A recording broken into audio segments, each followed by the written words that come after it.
Matthew 17. And after 6 days Jesus took with him Peter and James and John his brother, and led them up a high mountain by themselves. And he was transfigured before them, and his face shone like the sun, and his clothes became white as light. And behold, there appeared to them Moses and Elijah talking with him. And Peter said to Jesus, "Lord, it is good that we are here.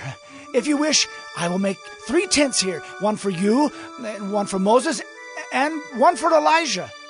He was still speaking when, behold, a bright cloud overshadowed them, and a voice from the cloud said, "This is my beloved Son, with whom I am well pleased. Listen to him." When the disciples heard this, they fell on their faces and were terrified. But Jesus came and touched them, saying, "Rise, and have no fear." And when they lifted up their eyes, they saw no one but Jesus only. And as they were coming down the mountain, Jesus commanded them, "Tell no one the vision until the Son of Man is raised from the dead." And the disciples asked him, "Then why do the scribes say that first Elijah must come?" He answered, "Elijah does come, and he will restore all things. But I tell you that Elijah has already come, and they did not recognize him, but did to him whatever they pleased. So also the Son of Man will certainly suffer at their hands." Then the disciples understood that he was speaking to them of John the Baptist. And when they came to the crowd, a man came up to him and, kneeling before him, said, "Lord, have mercy on my son, for he is an epileptic, and he suffers terribly. For often he falls into the fire, and often into the water. And I brought him to your disciples, and they could not heal him." And Jesus answered, "O faithless and twisted generation, how long am I to be with you? How long am I to bear with you? Bring him here to me." And Jesus rebuked the demon, and it came out of him, and the boy was healed instantly. Then the disciples came to Jesus privately and said, "Why could we not cast it out?" He said to them, "Because of your little faith. For truly I say to you, if you have faith like a grain of mustard seed, you will say to this mountain, 'Move from here to there,' and it will move, and nothing will be impossible for you." As they were gathering in Galilee, Jesus said to them, "The Son of Man is about to be delivered into the hands of men, and they will kill him, and he will be raised on the 3rd day." And they were greatly distressed. When they came to Capernaum, the collectors of the 2 drachma tax went up to Peter and said, "Does your teacher not pay the tax?" He said, "Yes." And when he came into the house, Jesus spoke to him first, saying, "What do you think, Simon? From whom do kings of the earth take toll or tax? From their sons or from others?" And when he said, "From others?" Jesus said to him, "Then the sons are free. However, not to give offense to them, go to the sea and cast a hook and take the first fish that comes up. And when you open its mouth, you will find a shekel. Take that and give it to them for me and for yourself." Matthew 18. At that time the disciples came to Jesus, saying, Who is the greatest in the kingdom of heaven?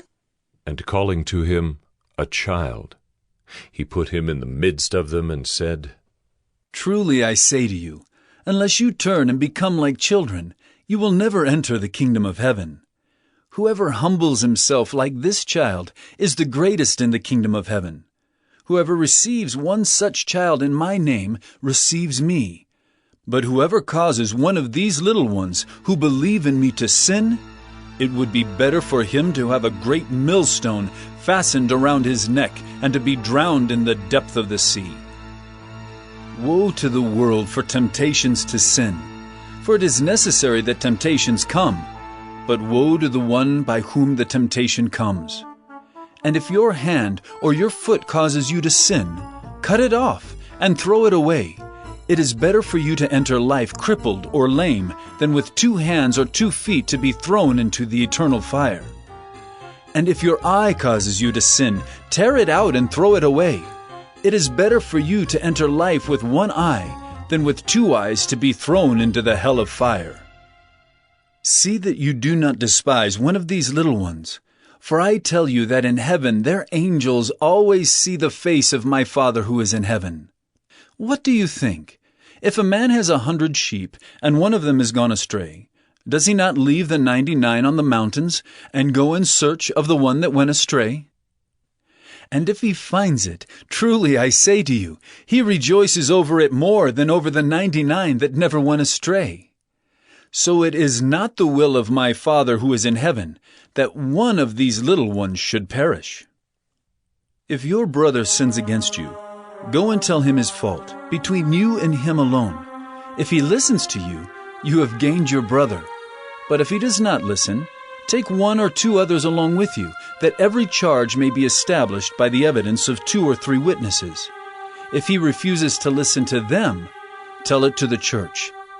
And if he refuses to listen even to the church, let him be to you as a Gentile and a tax collector. Truly I say to you, whatever you bind on earth shall be bound in heaven, and whatever you loose on earth shall be loosed in heaven. Again I say to you, if 2 of you agree on earth about anything they ask, it will be done for them by my Father in heaven. For where 2 or 3 are gathered in my name, there am I among them. Then Peter came up and said to him, Lord, how often will my brother sin against me, and I forgive him? As many as 7 times? Jesus said to him, I do not say to you 7 times, but 70 times 7.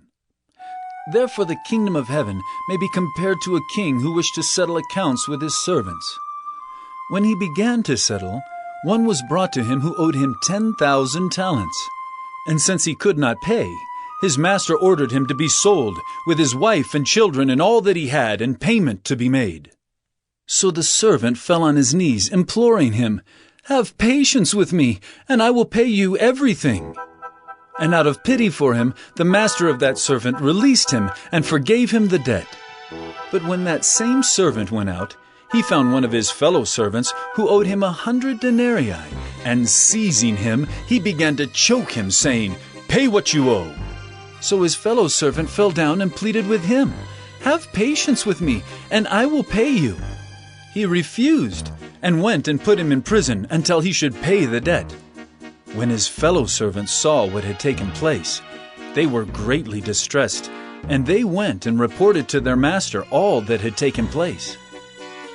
Then his master summoned him and said to him, You wicked servant, I forgave you all that debt because you pleaded with me. And should not you have had mercy on your fellow servant as I had mercy on you? And in anger his master delivered him to the jailers until he should pay all his debt. So also my heavenly Father will do to every one of you if you do not forgive your brother from your heart.